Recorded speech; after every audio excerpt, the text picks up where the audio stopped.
দেখুন যা গরম পড়েছে, এরপরে তো লু বইবে, তো আমাদের তো শরীরটাকে দেখতে হবে, তো সেই কারণে সুস্থ থাকার জন্য বানিয়ে ফেললাম ছাতু দই শরবত। কিভাবে বানালাম একটু দেখে নিন। আমি একটা খালি কাঁচের গ্লাস নিয়েছি, এর মধ্যে নিয়ে নিয়েছি 2 চামচ ছোলার ছাতু আর 2 চামচ সাদা টক মিষ্টি দই, এবং এর সঙ্গে আমি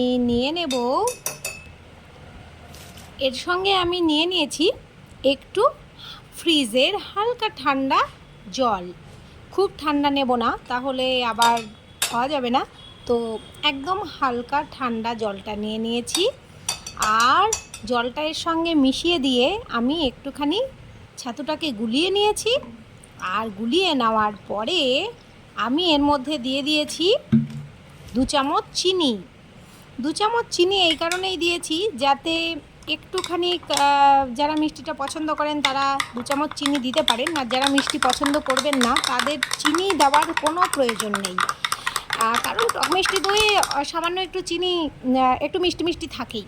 তো এর মধ্যে দিয়ে দিয়েছি বরফ, 5 টুকরো বরফ দিয়ে দিয়েছি, এবং আমি এর সঙ্গে দিয়ে দিয়েছি একটা গন্ধরাজ লেবু কেটে উপরে দিয়ে দিয়েছি, জাস্ট গন্ধটার জন্য, ফ্লেভারটার জন্য।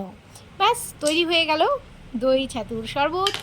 এবার খেয়ে নিন আর নিজের পেটটাকে ঠান্ডা করে নিন। তো আমার দই ছাতুর শরবত কেমন লাগলো সবাই জানাবেন।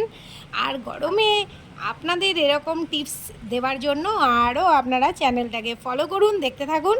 অসংখ্য ধন্যবাদ আপনাদেরকে। সবাই সুস্থ থাকবেন, গরমে ভালো থাকবেন। আগামী 27-28 তারিখে তাপমাত্রা যথেষ্ট বৃদ্ধি পাবে, সেক্ষেত্রে আপনারা সকলে একটু সচেতন থাকবেন। টাটা।